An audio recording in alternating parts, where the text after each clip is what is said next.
All opinions expressed on any program are those of the producer and or persons appearing on the program and do not necessarily reflect the views and opinions of DCTV. All producers and guests appearing on programs provide information and opinions based on information they consider to be reliable. DCTV does not affirm the completeness and accuracy. All DCTV members agree to adhere to DCTV's Statement of Compliance and are participants in a community medium forum where they're exercising their freedom of speech.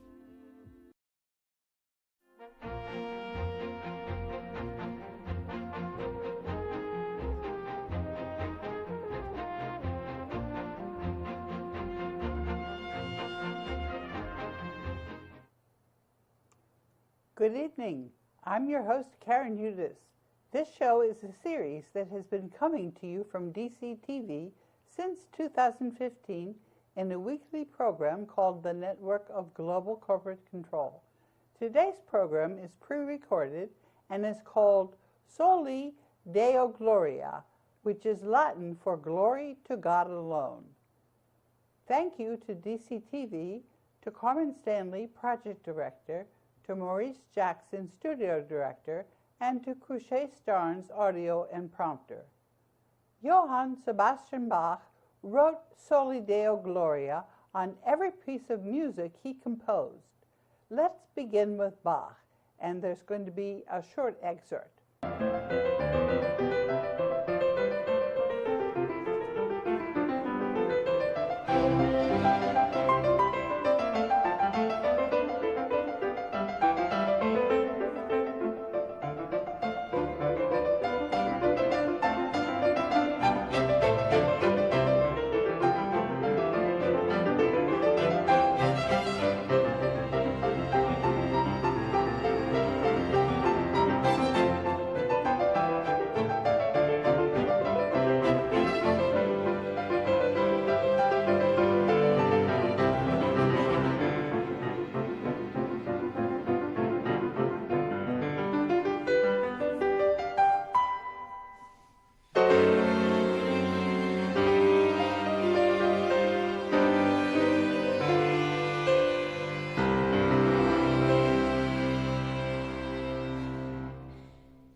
Next month, a group of my friends is going to play the Bach Concerto for two pianos in C major, BWV 1061, the Allegro.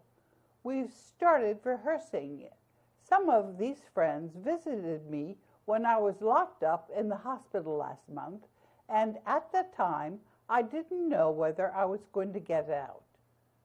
What does playing Bach have to do with ending corruption in our money and with the global currency reset? We're avoiding the divide and conquer trap that somehow gets mixed into religion. Edgar Lontoc, an overseas Filipino worker, has inspired us to realize that we are one. We're at a fork in the road. The banking cartel wants us to choose a road leading to World War III.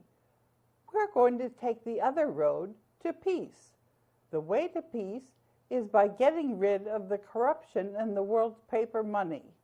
My job is to keep on reminding you that we need to get rid of the corruption in the world's paper money. The global currency reset is how we're getting rid of the corruption in the world's paper money. Let's start off with Ferdinand Marcos's prayer to the United States.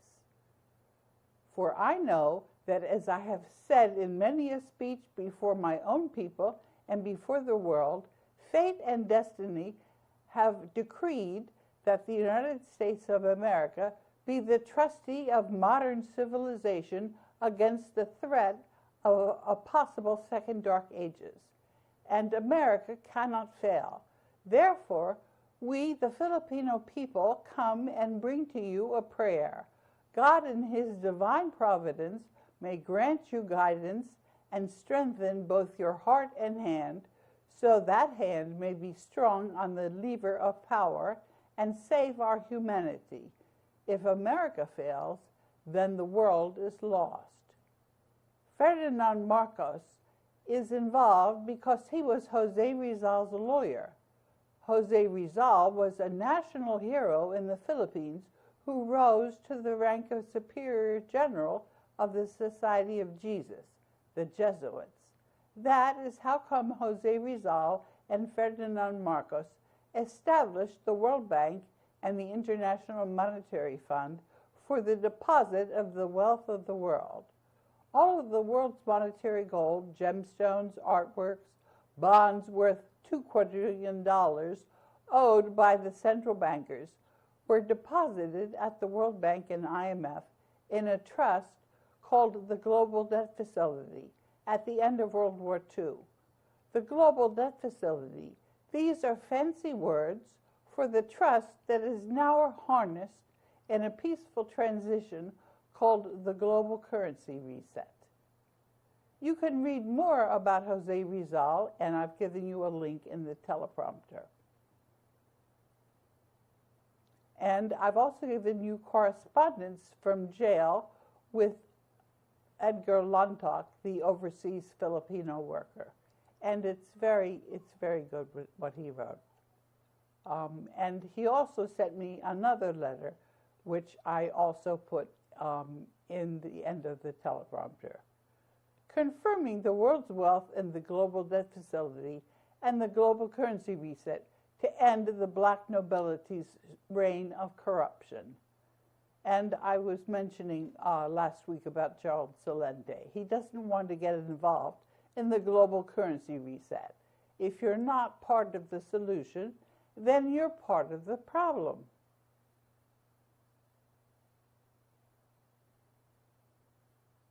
And I'm giving you documents that prove each and every statement, which also concerns the bankruptcy of the United States federal government in 1933. And these are pretty telling documents. You really need to address them. And also, I'm doing commercial liens under the common law on Donald Trump, Barack Obama, and Christine Lagarde. Now, that's the end of the prepared comments. I'd like to talk to you about what we're going to be doing together, because we are actually all working together. And the most important thing is that we have to realize that we are all in this situation together, and there's no getting around it. As I said earlier, if you're not part of the solution, then you're part of the problem. And before we're finished, every single person on Earth is going to have to choose where they stand. And it's not going to be quite so simple, because our ability to reason has been affected by very sophisticated weaponry that hypnotizes maybe 8 or 9 out of 10 people. And I can tell you that weaponry is really very, very strong and very effective. But I can also tell you that when you deal with people and people know you very well, then that weaponry doesn't work. Because if people are acting out of character, then you realize that, well, that must be the scalar weaponry that's working. And so you can figure out where you start and where the scalar weaponry starts.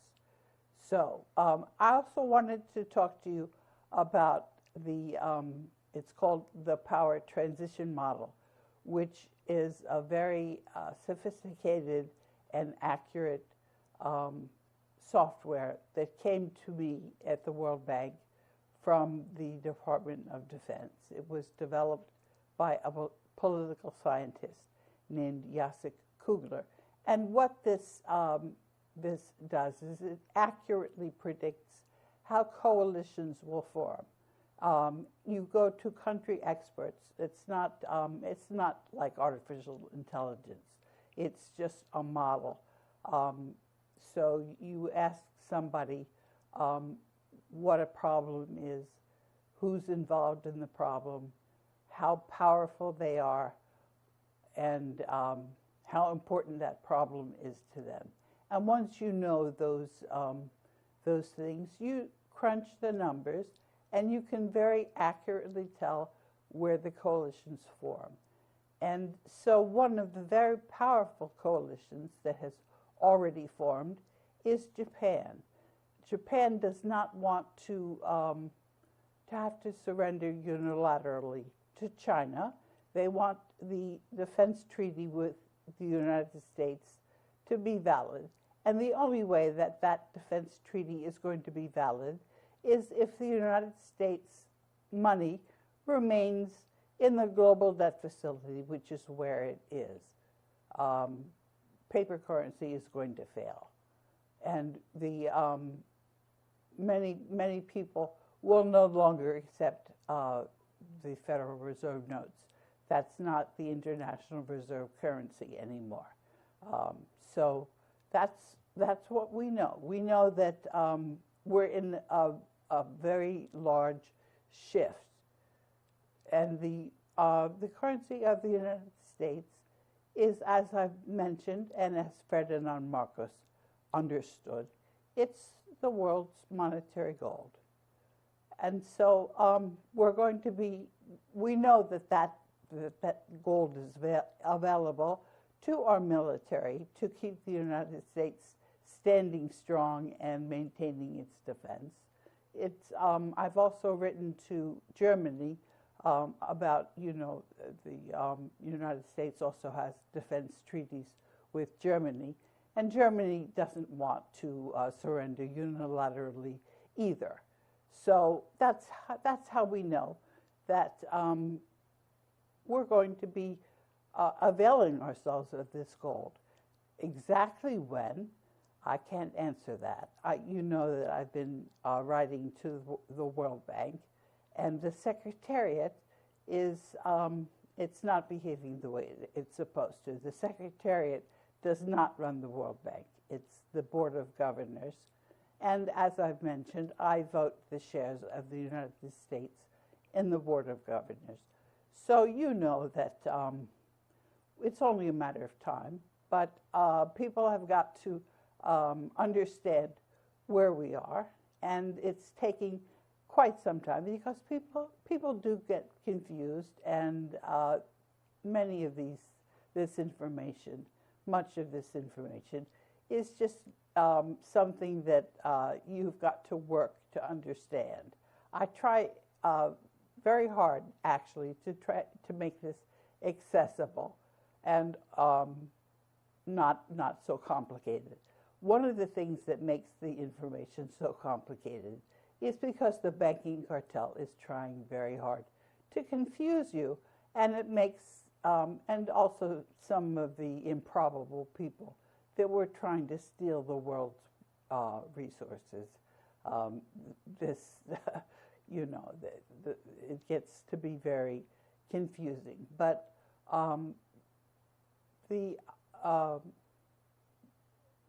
most of what we know is actually quite simple. That is that ever since the oldest pyramids, which was we can date those by maps that were in the pyramids that were built by the people who built the pyramids. And when you see the map of the sky, you know how long it takes for the stars to move, to shift. And so you can accurately date how long this corruption has been around. It's been around since 10,000 BC, and probably even longer, but at least that long. So there was plenty of time for people to get confused.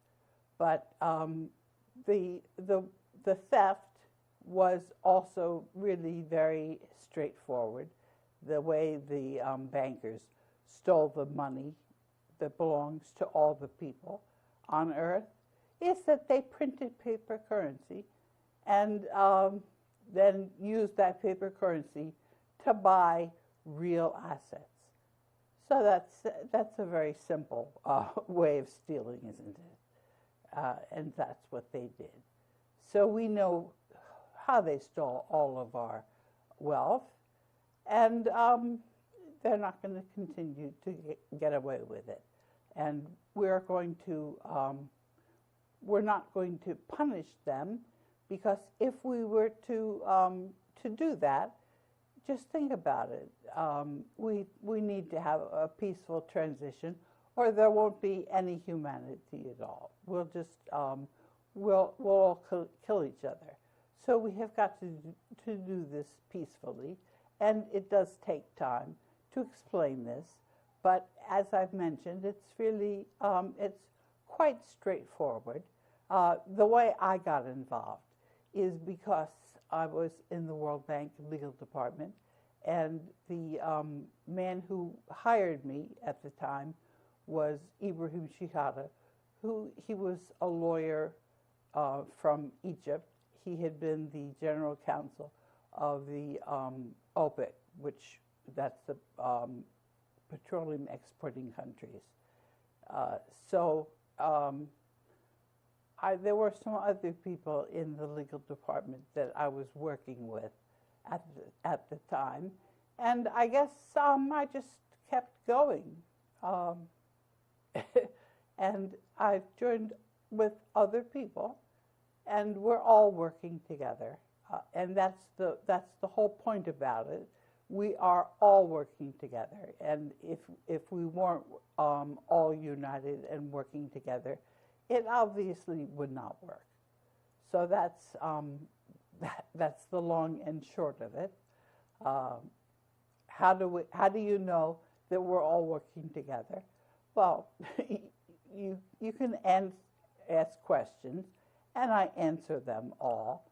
I try to be as accessible as I can. I'm on the internet. I have a website, and people call me on the phone. I actually would prefer to interact with people by email, because I have to have a life, and if I'm answering the cell phone all the time, then I'm interrupted constantly, and I don't appreciate that. And also, I want to be able to keep track of what people say to me, and I'm obviously not going to remember one conversation to the next on my cell phone. So you really ought to communicate by email with me. And what happened this past week was that my computers were hacked. I've got some pretty good people who are going to straighten things out. And also what happens frequently is that when I get hacked, the computer corrects itself. How that happens, I really can't answer, but I know that's how I was able to prepare the teleprompters for this episode, because for the first 2 days that I was trying to write something, everything just got all jumbled up. And it was actually, it was helpful, because when you have to write something many times, you get to the point. And so that's what the banking cartel ends up doing is it's almost like jujitsu. And because I fenced, I know how the martial arts work. You use the best offense is a good defense. And so when I come into prominence, it's usually because the banking cartel is attacking me, and I just hold my ground. So you can see that when I ended up in prison last month. That actually, people were curious to know what I ended up in prison for. And so it actually highlighted a lot of things and made people sit up and take notice. And actually, people are going to sit up and take notice, because they don't want to be part of corruption that stretches back 10,000 years. And many people say, well, our history is not 10,000 years, but no, you have to realize that our understanding of history is very flawed. There's a group in Moscow, Moscow State University, that has done a better job. It turns out that many of the original artifacts in history were stolen by the Jesuits. So it's very hard to do original research on history. You have to take what they've told you, and that's decidedly incorrect. We're going to have a lot of recalibrating to do, but that's actually that's a welcome thing, because we really do need to work together and understand each other. I don't want to dwell too much about what went on when I was in jail, but it was actually a very it was almost like a catharsis, because I wasn't able to do any of the habits that I have. I was just thrown back on myself, and I learned that that there's really no room for being snobbish, because if you're all in the same situation in a prison like that, you really do have to accommodate one another, and you learn from each other, and you need to maintain a sense of humor. But one of the things that I observed was that some of the people there, they liked the square meals. The food was not that bad, and so some of the people were actually pretending that they were insane so that they could they could continue to finish to eat the food in the hospital. But you know, these incarcerating people in mental institutions, this is a very political thing. It's done very frequently, and that was what happened with me. But as you can see, I've emerged from this experience, and I think really the better for it. I don't want to go on rambling, but let me talk a little bit about what we heard from Edgar Lontuck.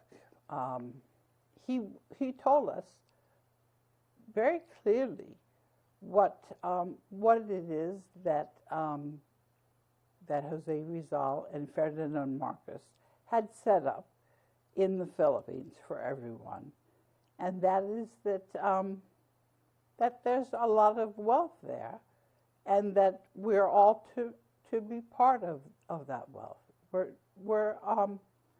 in a different paradigm. What you have in the world with the skewed income, where so many few people own so much, that's not going to continue at all. And the way the resources are divided, and the way the unsustainable, well, look what's going on in the oceans, for example. All of this is, we have many challenges that we're going to have to face. And I do believe that we're going to be up to them, but it's certainly not if we continue this corruption in our money system. That is not going to, we won't have a chance to resolve these very serious problems. One of the serious problems that's confronting us is not global warming. We're on the edge of an ice age, and with what's happened with energy, we will need and food. We will need to prepare for this. So that's one of the challenges That's and of course, unless we understand where we are, we're not going to be able to do very much about preparing for this.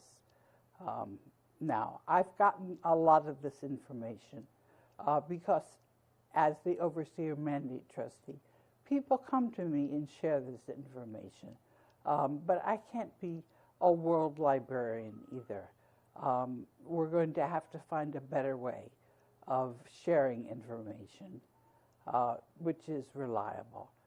And as you know, the information that you're getting from the network of global corporate control is not reliable. not in the slightest. So one of the things that we started with was music, because I wanted to mention that music is a very good way for us to condition ourselves. Music is really underrated. It's a way to exercise your mind, and you definitely need to exercise your mind, because otherwise you're going to be susceptible to the military weaponry, which is very prevalent. It's much more prevalent than people realize. So